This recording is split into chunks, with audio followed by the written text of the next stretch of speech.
Hello guys. जिस चीज़ का डर था आज फिर वो एक बार फिर देखने को मिला। जिसकी बात हम 4 दिन पहले से करते हुए आ रहे थे, आज फिर वही हुआ। हैदराबाद एक बार फिर से पागल हो गई ग्राउंड के अंदर। बॉलरों को ऐसा पीट रही थी जैसे कोई बच्चे खेल रहे हैं उनके साथ में। तो आइए ही चलिए हम आज के मैच के बारे में आपसे थोड़ी सी बात करते हैं। तो मेरे साथ जुड़ चुके हैं इमरान भाई। फिर हमारा चैनल वही आपका फ्री हिट 6 आपको नई नई अपडेट देता है और फिर आपके लिए एक नई मजेदार बात लेकर आया है मैच के बारे में आज की। तो आज जो मैच में हुआ इमरान भाई, पहले तो अभिषेक और ट्रेविस हेड की जोड़ी जैसे चलती हुई आ रही है, वो एक बार फिर से मैदान के बीच में पागल हो चुकी थी। तो उन्होंने फिर एक बार वही षड्यंत्र रचा जो पहले करते हुए आ रहे थे। तो आप क्या कहना चाहोगे उन दोनों पागलों के बारे में? देखो, हैदराबाद के है ना बल्लेबाजों को टीम से ये बताकर भेजा जाता है कि मैच 13 ओवर का है और हम्म। 13 ओवर में खेलना आपको, 13 में जितने रन बना सकते हो बना दो। उनकी जो थिंकिंग है ना तो वो अपने सामने बॉलर देखते हैं कौन सा है, उस बॉलर की रेपुटेशन क्या है, उसका कितना नाम है वर्ल्ड क्रिकेट में, उन्हें कोई फर्क ही नहीं पड़ता। युवराज सिंह ने ट्रेंड किया अभिषेक शर्मा को और इंडिया वालों ने ट्रेंड किया ट्रेविस हेड को। बिल्कुल बिल्कुल। इस तरीके से मारकाट मचाते, जैसे आप लोगों ने देखा होगा ना कि बाहुबली मूवी में वो भल्लाल देव का एक रथ था, भागे जा रहा है और साथ में काजर मूली की तरह बिल्कुल लोग कटे जा रहे हैं। ये वही काम करते हैं, लठिया लेके आते हैं, नीचे डालेंगे और दूसरी टीम के बॉलर को बजाएंगे। आप इमेजिन कर सकते हो कि कोई जोफ्रा आर्चर जैसे बल्लेबाज बॉलर के ओवर में 4 ओवर में 76 रन मान सकता है। देखो, मैं तो मैं ये बात बोलना चाहूंगा आपसे कि जब स्टार्टिंग में ही 6 ओवर में अगर आप रन बनाते हो तो सामने वाली टीम की आप कमर तोड़ देते हो, तो देखो, वहीं से आप पूरे मैच में मैंने वही चीज भारी पड़ जाते मैंने हो। वही चीज बोली है कि इन्हें मैच से पहले बताकर भेजा जाता है कि मैच 13 ओवर का है आपके लिए। इन्हें 7 ओवर तो अलग उठा के रख लिए जाते हैं कि अगर बिल्कुल। 50 रन बनेंगे तो बाकी बात देखी जाएगी। 7 ओवर में आपको 200 रन बनाने हैं। सबसे बड़ी बात है कि आज अभिषेक शर्मा जल्दी आउट हो गए, वरना मैं कह रहा हूँ कि इन्होंने 6 ओवर में 94 रन करे हैं, वो 6 ओवर में 110 से 15 रन होते। हाँ, इतना तो होता बिल्कुल। एक ट्रेविस हेड है, उसकी थिंकिंग तो ऐसी है कि हिंदुस्तान में आऊंगा और सबको मार काट के खा जाऊंगा। वो मतलब पता नहीं इस बंदे का क्या दिमाग में चलती है चीजें। शुक्र मनाओ आज क्लासन नहीं चला, लेकिन उसका बदला ईशान किशन ने पूरे तरीके से उतार दिया। बिल्कुल बिल्कुल। जो मैं मानता हूँ कि गेंदबाजों की कब्रगाह बन गया आज हैदराबाद का स्टेडियम। इस कदर की मारपीट करी है उन्होंने। हालांकि जवाब जो राजस्थान की टीम ने भी थोड़ा अच्छा दिया, लेकिन जिस तरीके से सामने वाली टीम के उन्होंने दहशत मचा दी ना ग्राउंड में आते ही, हैदराबाद के जो पहले ही पैर काम किए थे उस चीज को लेकर। नहीं, सबसे बड़ी बात यह है जैसे ईशान किशन को मौका दिया हैदराबाद ने। ईशान किशन ऐसा लग रहा था जैसे खेलने के लिए बहुत दिन से बेकरार है, ग्राउंड में उतरने के लिए एक जुनून भरा हुआ था ईशान किशन के अंदर। उनकी बैटिंग को लेकर आप क्या कहना चाहोगे आज? देखो, टीम इंडिया है ना इस टाइम पर इतने टैलेंटेड प्लेयर भरे भरे हुए हैं। अगर आप ईशान किशन की बात करो, मैं दीपक हुड्डा को भी साथ में इंक्लूड करना चाहूंगा इस चीज में। दीपक हुड्डा को इन्होंने T20 में मौका दिया, सेंचुरी मारी, लेकिन जगह नहीं बन पाई। बिल्कुल। ईशान किशन 200 रन बनाए, उसके बाद में टीम से ड्रॉप हो गए क्योंकि थोड़ा सा तो इन्होंने जो टीम का एक माहौल था वो बिगाड़ दिया। लेकिन अगर किसी और कंट्री में ऐसे प्लेयर हो, आप सोच सकते हो कि ये कभी बाहर भी बैठ सकते हैं। इंडिया के पास में इस टाइम इतना रो टैलेंट है, आप एक बार परफॉर्म नहीं करोगे या अपनी कुछ गलती करोगे तो 3 बंदे पीछे खड़े हैं आपके जगह लेने के बिल्कुल, लिए। ये बात बिल्कुल बहुत बढ़िया कही ईशान आपने। किशन को वही चीज थी, मैंने 4 दिन पहले ही बोला था कि यहाँ पर खरबूजे को देखकर खरबूजा रंग नहीं बदलेगा। ये जो खरबूजा है ये ऑलरेडी रंग बदला हुआ है। वो चीज यहाँ पर इन्होंने आकर दिखाई। हेनरिक क्लासन, आपका ट्रेविस हेड, अभिषेक शर्मा और ईशान किशन, ये चारों ऐसे हो गए इस टाइम पे कि किसी भी बल्लेबाज की रूह कपा सकते हैं। दूसरी बात ये है कि अगर आप हैदराबाद की पिच तो खैर चलो रनों के लिए जानी जाती है, हम्म। लेकिन अगर जहाँ समझदारी करने वाली बात भी आएगी ना तो मुझे लगता है कि ट्रेविस हेड और ईशान किशन दोनों ही काफी समझदारी से बल्लेबाजी भी करेंगे और टीम के स्कोर को हर बार इस तरीके से प्रोग्रेस करेंगे। लेकिन जैसे इन्होंने चलो रन तो बहुत अच्छे बनाए हैं, हैदराबाद ने 4 मेन जो बल्लेबाज थे चारों ने अपना परफॉर्मेंस अच्छा दिया, लेकिन कहीं ना कहीं जोफ्रा आर्चर का भी बहुत इंपॉर्टेंट रोल रहा है उनके रन बनवाने में। ऐसा पिट रहे थे जैसे कोई बच्चा बॉलर हो, कोई पहली फर्स्ट टाइम खेल रहा हो कोई टूर्नामेंट। इतने बड़े बॉलर होने के बावजूद भी कोई फायदा नहीं, क्योंकि जोफ्रा आर्चर के अंदर कोई ऐसी बात नजर नहीं आ रही है जब से वो इंडिया के अंदर आया खेलने के देखो, लिए। बात इंडिया के अंदर आने की नहीं है। जब आप खुद सोचो कि जब किसी की दहशत हो जाती है ना ग्राउंड पे, इस टीम ने पिछले साल में इतने इतने मारकाट मचाई है कि इसकी दहशत हर किसी के दिमाग में आती है। पैट कमिंस ने मैच से पहले एक इंटरव्यू में कहा था कि लोग हमसे डरने लगे हैं। वही चीज यहाँ देखने के लिए मिली। आपकी ये नजर सिर्फ जोफ्रा आर्चर पे है, मैं कह रहा हूँ कि 3 ओवर में 49 रन दिए फजल फारूकी ने, बिल्कुल, हाँ वो उन्होंने किसी भी। के नोटिस में नहीं है।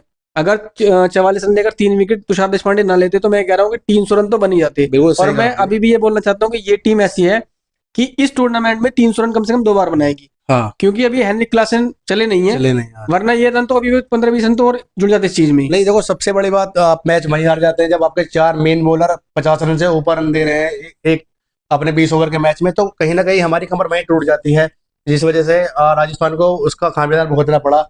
यहाँ पर है ना इनकी एक थिंकिंग बहुत साफ है।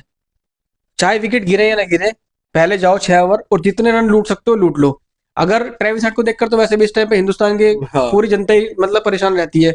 हालांकि आईपीएल है तो एंजॉय कर रहे हैं उसकी बैटिंग को। अगर ये वर्ल्ड कप का मैच होता है, किसी और सीरीज होती, तो इंडिया वाले गाली बक रहे थे आज उसे, किसने क्या करा ये। तो 6 ओवर में इनका टारगेट रहता है 80 से 90 रन बनाने का, और अगर वो चीज सक्सेस हो गई, एक विकेट के नुकसान पे या विकेट नहीं गिरा, तो अगले जो 5-7 ओवर आएंगे ना, उसमें नीचे क्रम पे बैटिंग करने आते थे क्लासन, वो आकर पीट देते, और अभी नहीं, ईशान किशन का साथ भी मिल गया। तो मतलब ये टीम, मैं ये बोलना चाहता हूँ, हर बार इस टूर्नामेंट में कम से कम ये टीम 2 बार 300 रन को पार करेगी। मतलब आप ये कहना चाह रहे हो जैसे 6 ओवर में अब गली में खेलते हैं मैच, हम कहते हैं भाई स्टार्टिंग में घेर लो, गोट लो, मार लो, इस तरीके से उन्होंने पहले ही घेर लिया। तो कपड़े धोने की थपकी आती है ना, वो लेकर आ रहे हैं, बॉलरों पे नीचे डाल के कमर पे बजाएंगे तेल लगा के। मुझे समझ में ये नहीं आ रहा कि इतना क्रिकेट इतना आगे जाता जा रहा है, लेकिन बॉलरों के लिए कुछ भी नहीं हो पा रहा है। बॉलर इतने परेशान हो गए हैं, कहाँ बॉल डाले, हर बॉल पे आप देखोगे सबसे ज्यादा बाउंड्री लगे हैं आज इस मैच में उसकी हैदराबाद की तरफ से। तो मैं ये कहना चाहूंगा कि बॉलर के लिए भी कोई ऑप्शन होना चाहिए, जैसे बल्ला ऐसा बजा दे जैसे कोई थपकी हो। देखो, T20 क्रिकेट का मतलब ये है कि पैसे कमाना। अगर कांटे का मुकाबला हो गया ना, चौके छक्के नहीं लगेंगे, तो दर्शक आएंगे नहीं स्टेडियम में। जो लोग टीवी पे देख रहे हैं, अपने मोबाइल में देख रहे हैं, वो नहीं जुड़ेंगे इस चीज से। अगर चौके छक्के नहीं लगेंगे तो पैसा नहीं बनेगा स्पॉन्सरशिप का। ये नियम कुछ न कहीं आगे फ्रेंचाइजी को फायदा ही पहुंचाते हैं। और बॉलरों के लिए मैं कहना चाहता हूँ कि लगभग T20 क्रिकेट से चीजें खत्म हो तो चुकी है। भैया इतनी मार बजाने भी किसी ने बताई है, जैसा उन्होंने फूटा है यार। मेन बॉलर, वर्ल्ड के मेन बॉलर तीक्ष्णा, जोफ्रा आर्चर और संदीप शर्मा भी अच्छे बॉलर है, ऐसा नहीं कह सकते। उन्होंने इतने इस कदर मारा है कि कुछ अब मेरे पास शब्द नहीं है कुछ उनके लिए बयां करने के। राजस्थान वालों ने भी कम पिटाई नहीं करी। पैट हाँ, कमिंस अच्छा ने मारा 4 ओवर में 60 रन लिए हैं, हाँ, और वो पैट मेन कमिंस को बॉलर अगर आप है। 4 ओवर में 60 रन मार रहे हो, तो समझ लो कि पिच कैसी होगी, और आप हाँ। जिस लेवल पे बैटिंग कर रहे हो वो लेवल क्या है बैटिंग का। हैदराबाद की टीम ने रन तो बनाए, लेकिन मैं कह रहा हूँ अगर बिच के 2-3 ओवर अगर ऐसे नहीं आते जिनमें रन नहीं बने राजस्थान की टीम में, तो कहीं ना कहीं ये जो स्कोर है ना, वहां पर भी इसके करीब पहुंचे थे राजस्थान वाले भी। जैसे कि राजस्थान को सामी से स्टार्टिंग में ही डर लग रहा था। सामी को उन्होंने हालांकि अच्छा खेला, लेकिन उसका फायदा सिमरजीत को मिला। सिमरजीत को उन्होंने सोचा कि एक मीडियम पेसर है, ऐसे ही बॉल अपना डालेगा और हम छक्के चौके मारेंगे, लेकिन उसने उनके आते ही कमर तोड़ दी सिमरजीत ने पूरे मैच में। तो सिमरजीत की मतलब जो बॉलिंग थी, उसका बेनिफिट ये हुआ कि उन्होंने जो बॉल स्लो आई, उसके चक्कर में बल्लेबाज बल्ला तेज चला रहे थे, तो यहाँ पर हाँ। थोड़ा सा अटक गए, मतलब बैटिंग करने के चक्कर में। वरना सिमरजीत का भी हाल क्या होता हम लोग सभी जानते हैं। तो जैसे सभी को राजस्थान के ओपनर से बहुत ज्यादा उम्मीदें थी, जैसे जैसे यशस्वी जायसवाल थे, लेकिन वो आते ही उन्होंने एक बाउंड्री मारी, लेकिन उसके बाद में वो चलते बने। तो राजस्थान को एक बहुत बड़ा झटका लगा था स्टार्टिंग में। अगर वो शायद कुछ रन बनाकर जाते तो राजस्थान भी मैच में बनी रहती लास्ट देखो, तक। शॉट जो था वो उन्होंने अच्छा खेला था, और अगर आप कैच देखोगे ना, वो कैच असल में उन्होंने बना दिया। कैच इतना अच्छा था नहीं, और वो हाथ पे चिपक गया, एक हाथ से कैच छूटने वाला था। लेकिन सबसे बड़ी बात है, मैं बात करना चाहूंगा यहाँ पर संजू सैमसन का साथ देने के लिए जब ध्रुव जुरेल आए हाँ। इंडिया की टीम में, जो है मैं कहना चाहता हूँ, इतने टैलेंटेड प्लेयर हैं, ध्रुव जुरेल, जितेश शर्मा और आपका ईशान किशन। मैं कहना चाह रहा हूँ, अगर इंडिया की टीम में आज के टाइम पर इतने टैलेंटेड प्लेयर बाहर बैठे हुए हैं, तो आप खुद सोच सकते हो कि इंडिया की जो प्लेइंग 11 में वो कितनी टैलेंटेड होगी। यहाँ पर हैदराबाद की टीम ने बैटिंग तो करी अच्छी, लेकिन जो राजस्थान की टीम ने कमबैक किया, उसकी सच में तारीफ करनी होगी।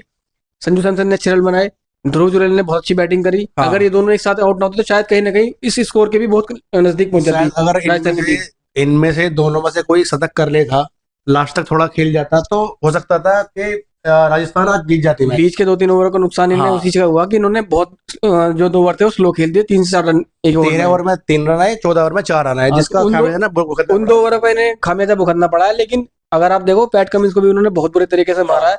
तो यहाँ पर ध्यान देने वाली बात है कि आने वाले टाइम में अगर आप 250 रन भी बना रहे हो, तो मुश्किल नहीं है आने वाले टाइम में कोई दूसरी टीम चेज कर बिल्कुल। जाए। और ये करके दिखाया भी है पिछली बार पंजाब की टीम ने। जैसे हेटमार आए थे अपना चौथे 5वें नंबर बैटिंग करना है, 42 रन मार के गए वो अपना 23 बॉल में। तो उनके साथ में शुभम दुबे भी थे, एक नए बल्लेबाज लिए हैं शुभम दुबे, हालांकि कोई नहीं जानता, लेकिन एक मध्यम क्रम के बल्लेबाज है, आकर हिट कर सकते हैं वो भी। उन्होंने भी 11 बॉल में 34 रन बनाए और 4 छक्के मारे। देखो, अब तो क्रिकेट यही रह गई है, अगर खासतौर पर अगर आप हैदराबाद के खिलाफ खेल रहे हो, कि आओ बैटिंग करो, तेज बैटिंग करनी पड़ेगी। अगर आप पहले बैटिंग करोगे 200 रन बनाओगे, तो 15 ओवर में चेज कर देंगे। और अगर आप उन्हें पहले बैटिंग करवा दोगे, तो 250 रन तो मारेंगे मारेंगे। तो आपको भी अपना गेम उसी के हिसाब से चेंज करना पड़ेगा। तो दोस्तों, यहाँ पर तो मुझे ये देखकर लगता है कि इस बार हैदराबाद की टीम टाइटल उठाने वाली है, क्योंकि उनकी बैटिंग देखकर हर टीम डरने ही वाली है पहले से पहले ही। खैर, जो भी हो, आगे आने वाले मैचों के अपडेट आपको मिलते रहेंगे। और हमारी वीडियो आपको पसंद आती है, वीडियो को लाइक करें, शेयर करें, हमारे चैनल को सब्सक्राइब जरूर कर लें।